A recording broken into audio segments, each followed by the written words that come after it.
ချက်သားတဲ့သင်ဟာအတိတ်ကာလတုန်းကမကောင်းတာကိုလုပ်ခဲ့လို့မကောင်းတဲ့အကျိုးရလဒ်တွေကိုရတာအဲ့ဒီမကောင်းတဲ့အကျိုးရလဒ်တွေကိုဘောင်းမဲ့ကြောင့်မကောင်းမှုနဲ့ပြန်ပြီးတော့တုံ့ပြန်ခြင်းရတာလေငကိုယ်တုန်းကမကောင်းလို့အခုမကောင်းတာအခုမကောင်းတာကိုမကောင်းတာကြီးနဲ့တုံ့ပြန်မယ်ဆိုရင်သင်အတွက်ကောင်းစရာအလားအလာမရှိတော့ဘူးဒါကြောင့်ဒီကိစ္စဟာငကိုယ်တုန်းကမကောင်းလို့ငါပေးစားရတဲ့ကိစ္စအကျွေးပေးသလိုသဘောထားပြီးတော့ကြည်ကြည်နက်နက်သာပေးလိုက်ပါ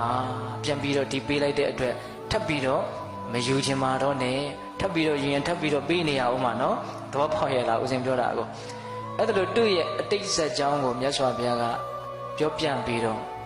ကိုမကောင်းခဲ့လို့မကောင်းတာနဲ့တွေ့ရတာဒါကိုမကောင်းတာနဲ့ပဲပြန်တုံ့ပြန်မယ်ဆိုရင်မကောင်းဇက်မကောင်းတန်တရားသာလဲနေတော့မယ်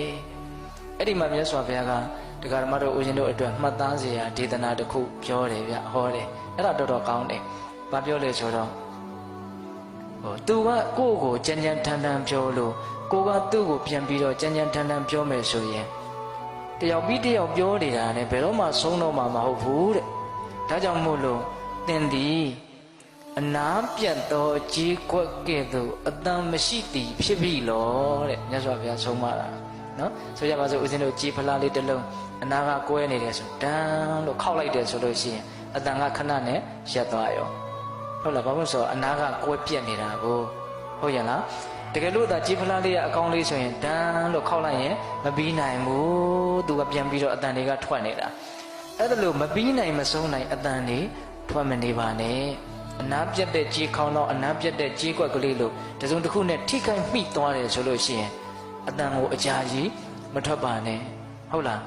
သူကအနာပြတ်နေတာဆိုတော့တကယ်ကောအကြာကြီးထွက်မလားမထွက်ဘူးအဲ့ဒါလိုမျိုးကိုယ့်ရဲ့စိတ်ကိုထိန်းချုပ်နိုင်အောင်ကြိုးစားရမယ်အဲ့တော့ဦးဇင်းတို့ဒီနေရာမှာပြောချင်တာကဘယ်လိုအကြောင်းတရားတွေဘယ်လိုအကျိုးတရားတွေပဲတွေ့ရနောက်ွယ်မှာအကြောင်းတရားတွေဆိုတာရှိနေတယ်ဆိုတာကိုနားလည်ဖို့မလိုဘူးလားလိုတယ်နားလည်ဖို့လိုတယ်ဒါကြောင့်အထူးသဖြင့်